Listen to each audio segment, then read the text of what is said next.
House council is something that can be good and bad.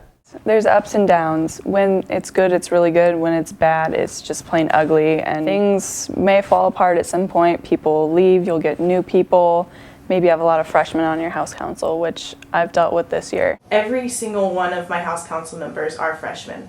And it's something that I'm actually really proud of because they all are hoping to be on house council next year, and it's going to really help when freshmen come in next year to have that strong house council that can really get in there and be like, no, we're going to do this stuff. When you lose a house council member, it's frustrating. It's frustrating for you, it's frustrating for the rest of house council because you have to retrain and discuss things that you've already discussed and establish new guidelines and whatnot. Also depends on your dynamics of your house council. Some of your house council likes to argue. Some of them don't want to do anything. Some of them sit there like a bump on a log. So it all depends on the dynamics and how well they mesh together and how well they support you or not support you or whatnot. They were not people who got along, and that was why people told me I was stupid. They'd be like, why did you make her your treasurer? She's crazy. She's going to yell at everyone. That's not going to be good. You're working with these people who don't get along.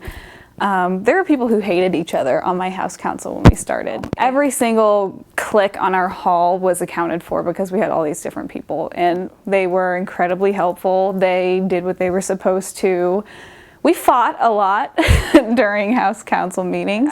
Everyone's not going to get along. I have a real job now, and not everyone gets along there. So it's important to know how to work with people you don't get along with. Although you want to be like friends with them, you're more like you have to have more of a role than just friendship, and it gets really difficult when you're directly in charge of them.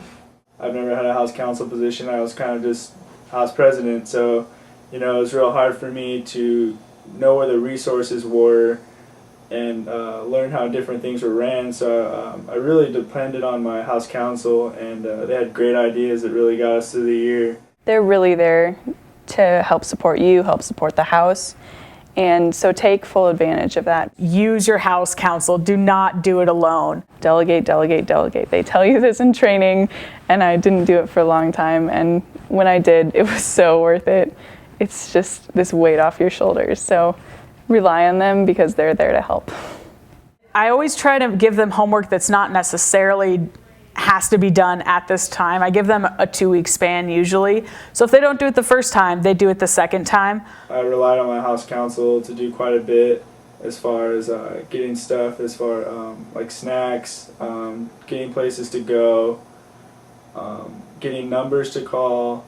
I kind of oversaw everyone what they were doing and just made sure, just kind of constantly reminded them like, hey, make sure you call this place, make sure you go get this. When we do house meetings, we just go up and down the hall, pounding on doors, just yelling house meeting, and relying on them to do that is pretty key because they get people excited and jazzed about house meeting. I'm in here, preparing my notes or getting something, to bring there or whatever I'm doing, and they're up there, on the front lines. Just kind of getting people jazzed up. I've noticed that when I'm more excited about things, my house council is more excited. Just getting people involved, and also they're kind of like your eyes and ears when you're not around. So if something's going wrong or people are not having a good experience, they can relay that information to you, where you can go and talk to a group of students or an individual and see what the problem is. You really need to build strong relationships with each of those guys or girls. They're the ones that, when it comes time for air band, they're going to be the ones staying up with you late. They're going to be the ones that are meeting late at night because everybody can't fit it in. They're going to be the ones helping you plan functions, execute stuff. They're doing a lot of the behind-the-scenes stuff that you as an HP can't do alone.